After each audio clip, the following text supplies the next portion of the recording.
Magandang araw po muli sa lahat ng aming mga masugid na taga-subaybay dito sa palatuntunang Know the Truth ng TV Maria. Ako po si Attorney Marwil Yasos OP ng Defensors Fidei Foundation at Company of St. Dominic. At kasama po natin ngayong araw na ito ang ating pinagpipitaganang Reverend Father Abe Arganyosa.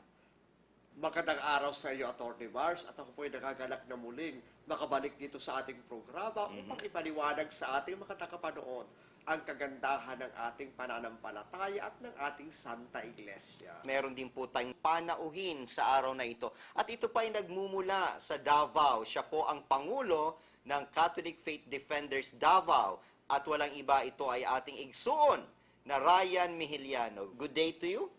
Magandang araw po sa lahat ng taga-panood at taga-subaybay ng ating programang Know the Truth. At ako po'y nagagalak na naparito sa stasyon na ito. At ako po'y taos-puso nagpapasalamat sa oportunidad na binigay sa atin. Alam po natin ito na itong programang ito ay nabuo hindi lamang sa pagdinilay-nilay ng mga taong involved. Yes. Kundi ito po'y gawa ng banal ng Espiritu Santo. So, with this program, may this program help us to strengthen the faith of our brethren, the Catholic and the Catholic faith also. At kami natutuwa, Brother Ryan, na kasama ka namin ni Father Abe, no? Kasi minsan po sa Facebook lamang at sa social networking tayo nagkakausap. Although madalas akong pumupunta sa Davao sapagkat ako ang legal advisor ng CFD Davao. So you're very much welcome, Brother Ryan.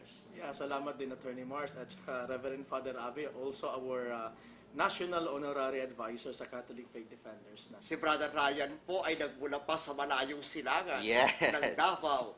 At tayo po ay nagagalak sapagkat hindi lamang po siya namumuno ng CFT Davao, kung hindi, siya rin ay former National Secretary ng Catholic Faith Defenders. At ito po ay batikado sa Plaza Apologetics, kaya talagang napakalaking karangalan para sa atin at napakahalaga ng kanyang presensya dito sa ating programa ngayon. At gusto ko lang banggitin, Father, napakaganda po talaga ng reception ng ating mga tagapanood dito sa TV Maria, dito sa ating palatuntunang Know the Truth. At tumataas po yung ating rating at maging sa Facebook po, maraming nagla-likes sa ating page ng Know the Truth ng TV Maria. Yes, at talaga naging talk of the town nga ito, Brother Mars, talagang puring-puri yung ating programa at talaga namang sinubaybayan ng ating mga tagapanood. Nag-apoy ang ating Facebook accounts no sa papagbisita ng ating mga minamahal na tagapanood. Pero bukod po diyan, meron pang isang napakagandang pagpapala na pinagkaloob sa atin ng ating Panginoong Diyos. Yan nga po mga kapatid ay ang launching ng aklat na sinulat ng ating minamahal na Attorney Mars mismo. Hawak ko po ngayon ang kopya ng kanyang pirmadong aklat. Ito po'y pinamagatang Defending Mary, Our Mother, Volume 1. Volume 1 pa lamang Volume po. Ito 1. po ang ating initial offering at ito po ay alay natin sa mahal na Birheng Maria, lalo na sa kanyang solemnidad ng Immaculada Concepcion. So inihabol lamang po natin, Father, bilang karagdagang pagpaparangal sa ating mahal na ina. Okay, congratulations po, Attorney Mars, at congratulations din sa ating Defensores Fidei Foundation na siyang nag-publish, naglimbag ng aklat na ito sa pangunguna ng ating minamahal na kapatid na si Jerry Castro. Yes. At yung ating founding chairman na si Henry C. At nagpapasalamat po tayo sa, once again, no, sa nag-organize itong ating palatuntunan sa TV Maria, ang Cedar Media Incorporated at ang Children of Light Catholic Community. Matagal-tagal na rin po yung ating samahan at talagang tuloy-tuloy lamang po natin na itataguyod ang palatuntunang ito para sa kaalaman ng katotohanan ng ating mga kababayan. At sa ating pagbabalik po, tatalakayin na naman po natin ang isang napaka-importante at interesanteng katanungan mula po sa ating mga magiliw na tagapanood.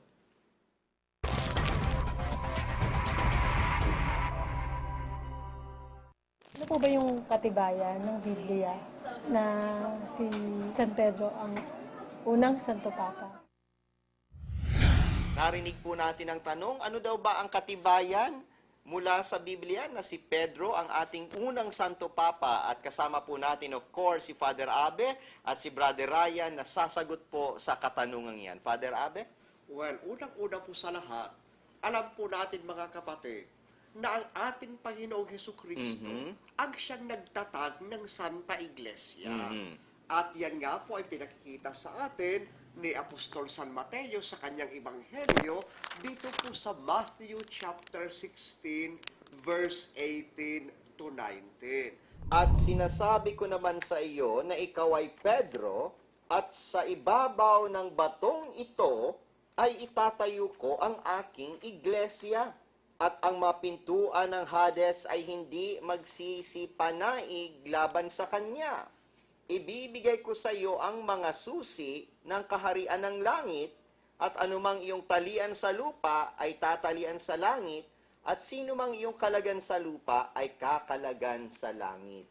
Napakaganda po ng binasa ng ating minamahal na kapatid na si Atty. Mars at nakita po natin siya na ang nagtatag ng Santa Iglesia ay ang ating Panginoong Hesus Kristo.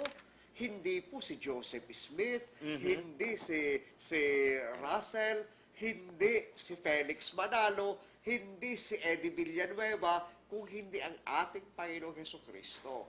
At ang kanyang pinagtayuan ng Santa Iglesia ay hindi lang tinayo sa isang lugar, hindi lang tinayo sa isang institusyon, kung hindi sa isang tao. At ang taong iyan ay walang iba kung hindi si Apostol San Pedro.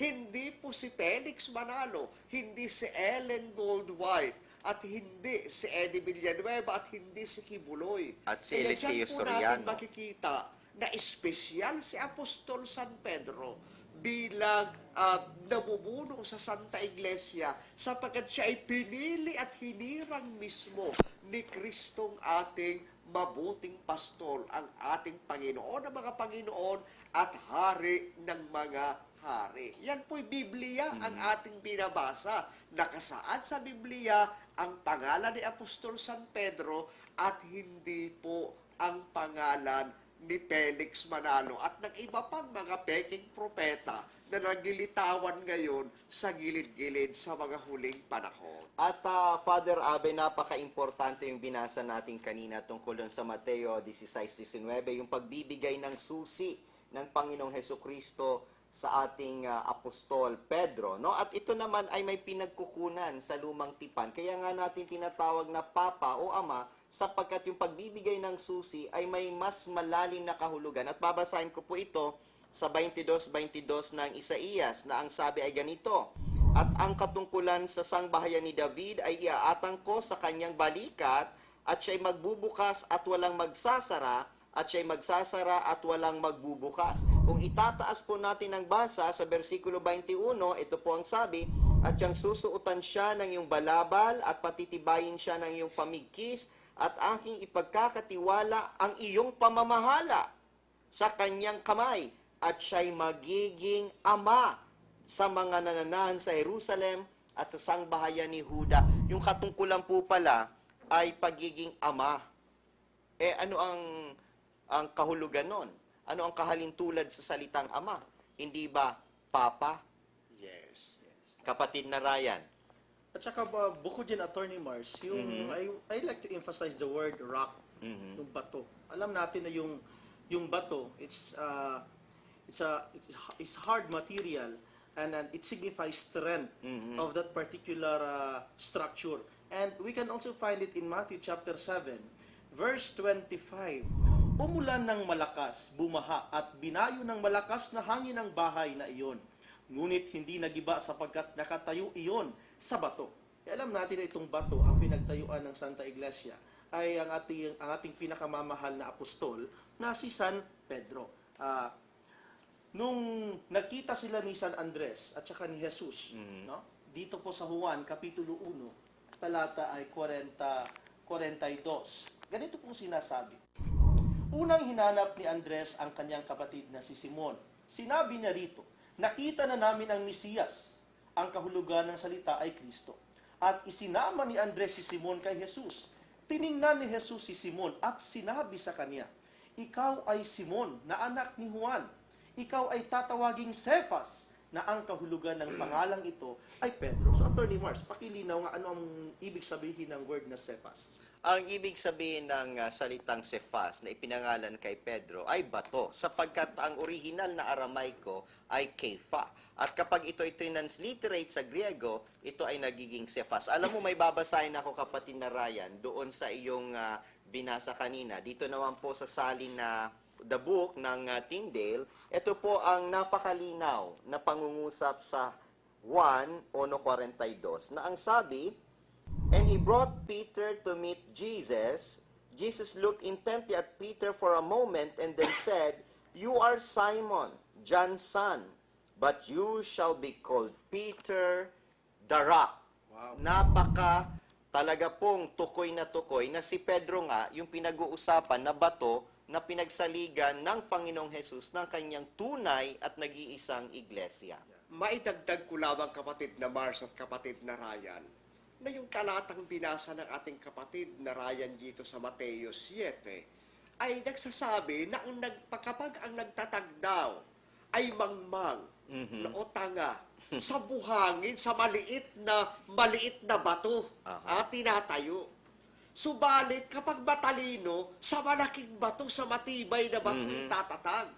Kaya yung sinasabi nila na si San Pedro daw ay maliit na bato, yan ay katawa-tawa. Sapagkat ginagawa nilang mangmang ang ating Panginoong Panginoong Jesucristo Jesucristo, na siyang pinakamatalino sa lahat, na Karunungan. alam ang puso ng bawat tao. Na siyang karunungan ng Diyos. Karunungan ng Diyos. Nasa At 1 hindi Corinto. lang po iyan, mga minamahal naming kapatid. Pinakikita din po nila yung kanilang kawalan ng kaalaman hinggil sa salitang Griego. Sapagkat yung salitang Petros, yan po ay ibig sabihin ay rock, malaking tipak na bato. Ang maliit na bato po ay hindi Petros, kung hindi Lithos. Kaya nga, di ba, yung New Stone Age, yan ay Yes. Neolithic Age. Age. Yung lithic dyan ay galing sa Lithos. Kaya talagang yan ay malaking tipak na bato. At bukod pa po dyan, sinasabi na siya ay magiging ama ng buong sambayanan. Yes. No? Yung magtataglay ng susi ng kaharian ng langit o ng kaharian ng hari. Ngayon ang hari dito ay ang ating Panginoong Jesucristo. Ang haring nagbigay ng susi ay ang ating Panginoong Jesucristo at ang pinagbibigyan ay si Apostol San Pedro na siyang katunayan nitong Isaiah chapter 22 verse 21 to 22. Ngayon po mga kapatid, yung tanda ng susi na yan ay tanda ng pamamahala sa Santa Iglesia. Ibig sabihin, kaya ka binigyan ng susi, ikaw yung mamamahala, ikaw ang magdedesisyon doon. Ikaw yung binigyan ng kapangyarihan, Yes. ng tunay na nagmamay-ari ng susi. Opo. Ang nakakatawa po dito, Attorney Mars at Brother Ryan, merong isang kulto na ang tinatawag nilang executive minister ay manalo lang. Eksklusibo pa yan sa mga manalo. Nung buhay ang Felix, yung Felix. Nung namatay ang Felix, yung anak Si ng Eranio. Felix na si Eranio. Nung namatay ang Eranio, yung apo ng Felix na anak ng Eranio na si Eduardo. Yan po'y taliwas sa banal na kasulatan. Saan nila nabasa at saan nila mababasa na yung susi o yung pamamahala no, sa kaharian ni Kristo o sa kaharian ng langit at gayon din sa Santa Iglesia, sa manalo ibinigay. Hindi po iyan ang ating sinusundan sapagkat ang banal na kasulatan malinaw, word for word, letra por letra, de punto, kategorikal at direktang sinasabi na si Apostol San Pedro ang pinili ng ating Panginoong Hesu Kristo. At kanina po, binasa natin sa Isaiah sa 22:21 na siya ay magiging ama. Ang kanyang katungkulan ay bilang ama. Kaya nga tinatawag po natin na Papa. Ang tanong ngayon, kung si Apostol Pedro ba ay nagkaroon din na kaisipan na siya ay ama sa kanyang mga alagad, sa kanyang mga taga-subaybay, yung kanyang mga disipulo, o ibig sabihin, yung mga Kristiyano, noong mga sinaunang araw. Ito po ay may pagpapatunay, kapatid na Ryan, Father Abe, ni Apostol Pedro mismo. At ito'y mababasa natin sa unang Pedro 5:13 na ganito po ang ating mababasa. Binabati kayo ng mga nasa Babilonia na kasamang hinirang at ni Marcos na aking anak. Kung si Marcos ho ay itinuturing ni Apostol Pedro na kanyang anak, ano naman si Pedro ni Marcos? Hindi ba ama? Kaya simula pa lamang po may pagkilala na si Apostol Pedro sa kanyang sarili bilang ama sa kanyang mga alagad, at yung mga alagad may pagkilala o pagturing kay Apostol Pedro bilang ama, at mas malinaw ho yan sa Magandang Balita Biblia, kapatid, sa unang Pedro 5:13. Ganito po ang ating mababasa sa salin po ng Magandang Balita Biblia. Kinukumusta kayo ng mga kapatid na nasa Babylonia, mga pinili ring katulad ninyo. Kinukumusta rin kayo ni Marcos, ang mahal kong anak sa pananampalataya. Napakalinaw, si Marcos, anak ni Pedro sa pananampalataya. Kung anak niya si Marcos sa pananampalataya, ano siya ngayon ni Marcos, kapatid na Ryan? Hindi ama. Sa pananampalataya. Ganon din po ang pagkilala ng Santa Iglesia Father, no, sa ating Santo Papa at kay San Pedro Apostol bilang ama sa pananampalataya. Yes, at totoo po yan, Attorney Mars. At isa pa nga po yan po yung tinatawag nating spiritual fatherhood. Sapagat kung merong biological fatherhood na ating tinanggap mula sa ating mga Magulang. magulang, meron ding tinatawag na spiritual fatherhood dito po sa banal na kasulatan. Ito po ay mababasa natin dito po sa Romans chapter 4, no, verse 11. Ang hawak ko po ngayon ay ang Good News Bible, no, na paborito ring Bibliyang i-quote ng ating mga kapatid sa Iglesia ni Manalo. Ganito po yung sinasabi.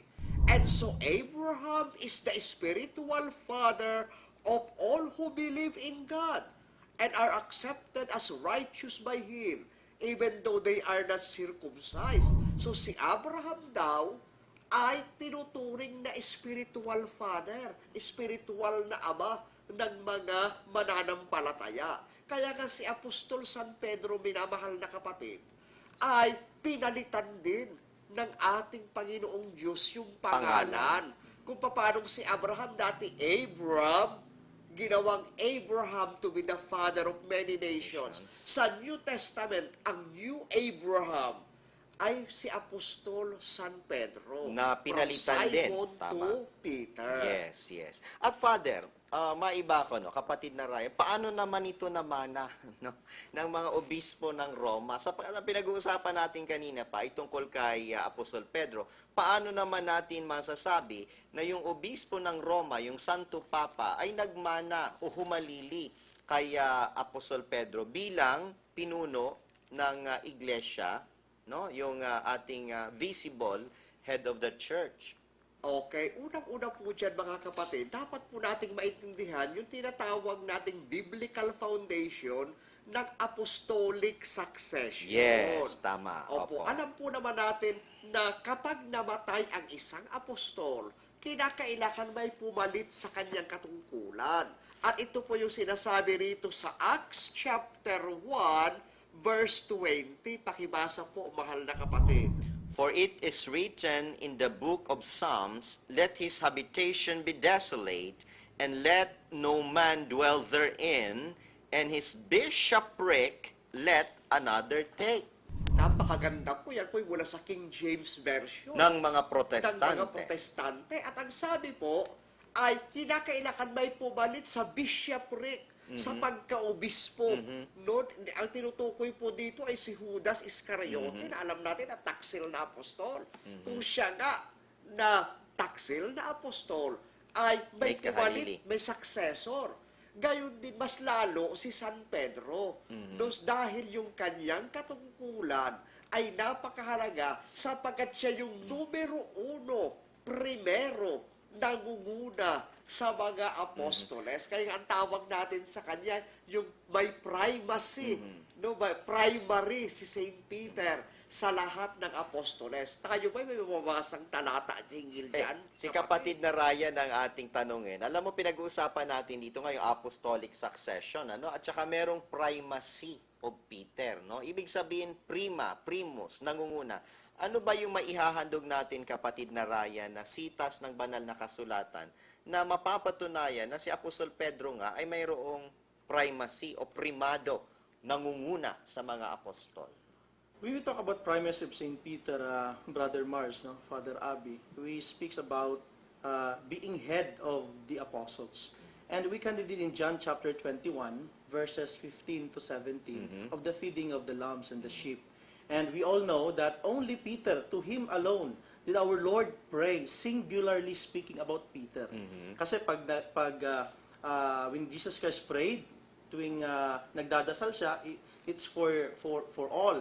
But during that time, our Lord prayed to Peter that his faith may not fail. No? Before he ascended into heaven. And in John chapter 21, verses 15 to 17, sabi doon, no?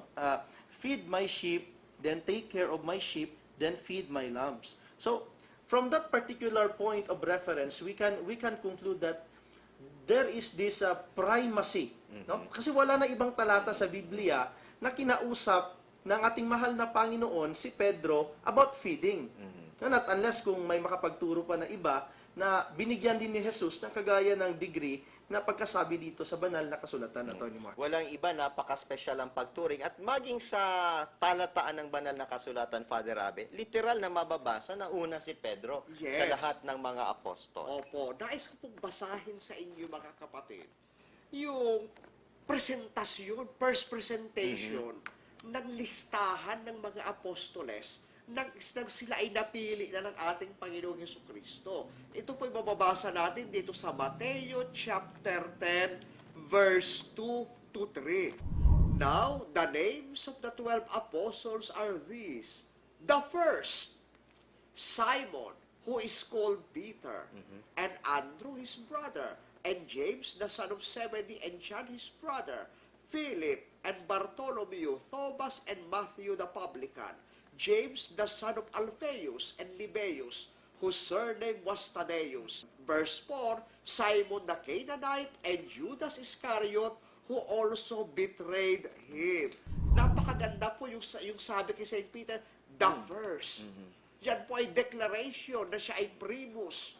No? Sa Tagalog, Father, anong pagkakasabi doon dito sa po verse sa 2? Tagalog ng ang Biblia, no, ang unay si Simon. Napakalinaw. Ang Napakalinaw. unay si Simon. Dito po sa sali ng ang salita ng Diyos, babasahin ko po sapagkat talagang tukoy na tukoy ho dito ang pagkakasulat sa bersyong ito. Sa Mateo 10:2, ito po ang ating mababasa sa ang salita ng Diyos.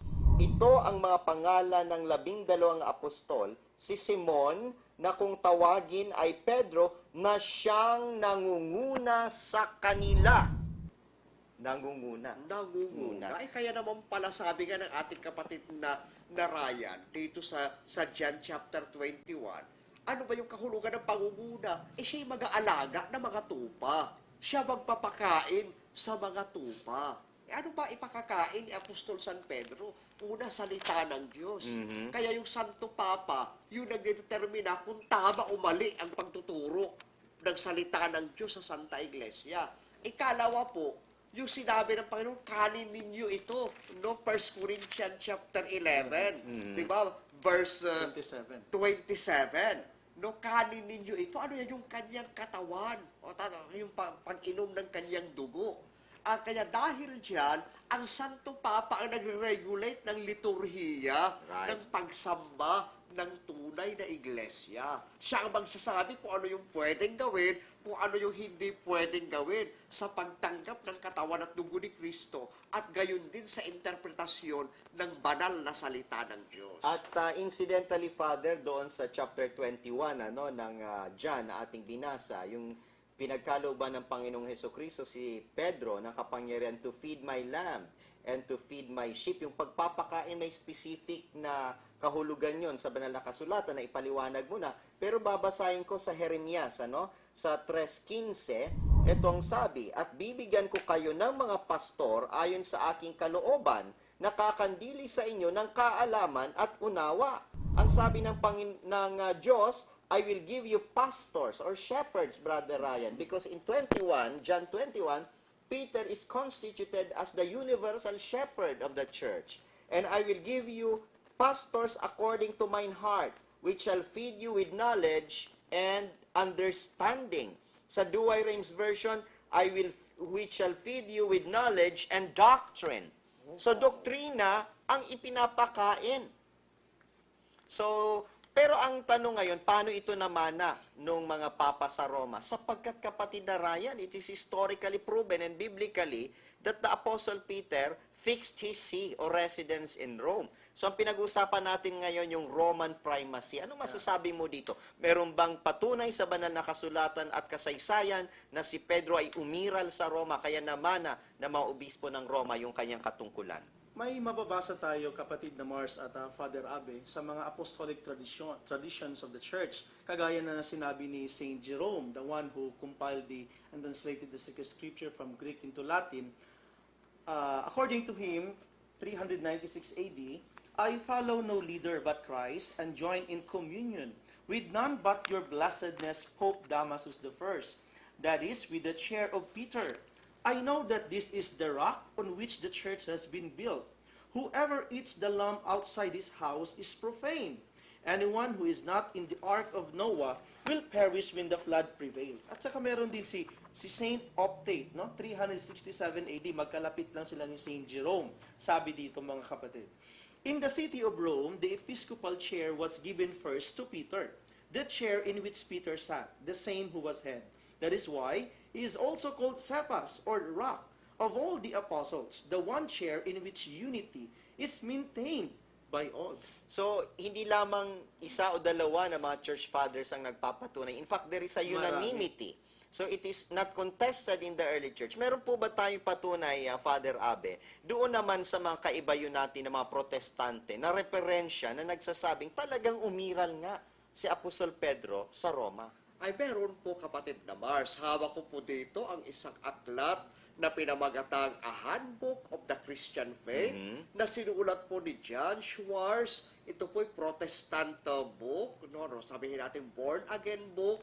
At dito po sa pahinang 126, ikalawang paragraph po ay ganito yung kanyang sinulat. "According to Dionysius, Peter was crucified upside down in the city of Rome, claiming that he was not worthy to be crucified in the same manner as Christ.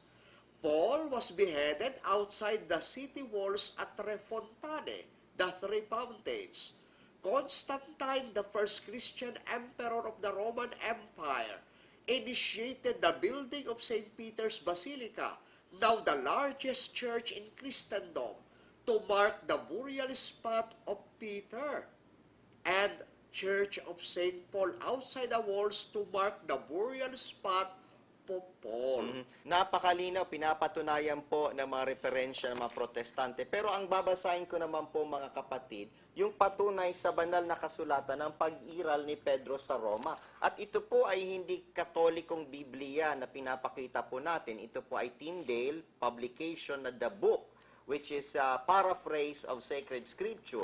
At sa Bibliang ito, nagagamitin kong referensya, ay mababasa natin sa 1 Peter chapter 5 verse 13, "The church here in Rome, she is your sister in the Lord. Send your greetings, so does my son Mark." Sa pagkakaliwat po sa wikang pambansa ay ganito po ang ating mababasa. "Ang iglesia dito sa Roma, siya ang kapatid nyo sa Panginoon, ay nagpapaabot sa inyo ng pagbati, kasama naman ni Marcos na aking anak." So si Apostol Pedro mismo ay nagpapatunay na siya ay umiral sa Roma. In fact, pinangalanan niya the church here in Rome, ang iglesia dine o dito sa Roma. Okay. At dahil po nabanggit mo, Attorney Mars, sa iyong katanungan, yung tinatawag nating Roman primacy. Hindi niyo po ba napapansin, mga kapatid, na sa ating New Testament, na siyang fulfillment ng Old Testament, ang unang naisulat dyan, ayon sa kasaysayan, ay actually ang first letter of Paul to the Thessalonians. Pero sa listahan, inuna yung 4 Gospels. Bakit? Kasi buhay ni Kristo yun. They are the most important. Sumunod yung Acts of the Apostle, na yun yung History. karugtong ng istorya kung ano nangyari pagkatapos umakyat sa langit ng ating Panginoong Jesucristo. Then, sumunod yung listahan ng mga early apostolic churches. At sa listahan yan, hindi Thessalonians, Ang hindi yung inuna. Church of Thessalonica, o ng Corinth, o ng Galatia, o ng Ephesus, ang nanguna sa listahan. Kung hindi ang sulat sa mga taga-Roma, the Church of Rome. Ibig sabihin, of all the churches, pinakamahalaga siya at siya ang nangunguna. Bakit? Sapagkat ang kanyang first bishop ay ang first among the apostles. So napakahalaga po niyan para sa atin. The very fact na yan ang nakalista sa Biblia, no, sa listahan ng New Testament, makikita natin na talagang pinapahayag nito ang primacy of the Church of Rome. Talaga naman po, napakahitik sa kaalaman yung ating pong pag-aaral sa araw na ito tungkol sa Santo Papa, tungkol kay Pedro, yung tinatawag na primacy of Peter, the primacy of Rome, yung apostolic succession. Mapapalawig pa po natin ito sa mga susunod na pagkakataon kung patuloy lamang po kayong magsusubaybay sa aming palatuntunang Know the Truth dito sa TV Maria. Father Abe, talagang wala na po tayong oras. Napakaganda pa sana pag-usapan nito. Yes, at dahil nga po wala na tayong oras, tayo po ay nagpapasalamat sa Panginoon sa programang ito. At syempre, masaya po tayo sapagkat ating nakasama ang kapatid na Ryan ngayon. Kapatid na Ryan ng CFD Davao, your parting message to our televiewers. Alam po natin yung ang bukasyon ng pagdidepensa ng ating pananampalatayang Katoliko ay hindi lang po sa iilan sa amin. Tayo po'y bininyagan, Galacia Kapitulo 3, talata 27, upang ating gawin ang ating responsibilidad na Kristiyano. At tayo po ay magpatuloy sa ating panunood, no? At saka magpatuloy tayo sa ating pag-share sa magandang balita na tinanggap natin buhat pa nung panimula. At talagang sa ating pag-aaral po napatunayan kung gaano kaimportante ang pagsunod sa pamunuan ng ating inang simbahan sapagkat ito po ay divinely instituted. Ang Panginoong Hesus po ang nagtatag ng kanyang iglesia kay Pedro at ang pamunuan po ng simbahan ay nagpapatuloy hanggang sa kasalukuyang mabunying Santo Papang si Pope Francis. Kaya tayo po ay patuloy po nating ipagdasal ang ating mahal na Santo Papa, mahalin po natin at pasako po tayo sa kanya sapagkat ang nagpapasakop po sa pamunuan na halal ng Diyos ay nagpapasakop din mismo sa ating Panginoon. Once again po, ito po si Brother Mar Villaso. Salamat sa Cedar Media Incorporated at sa Children of Light Catholic Community para sa isa naman pong paghandog sa inyo ng Know the Truth dito sa TV Maria. Muli po, alamin natin ang katotohanan sapagkat ang katotohanan ang magpapalaya sa atin.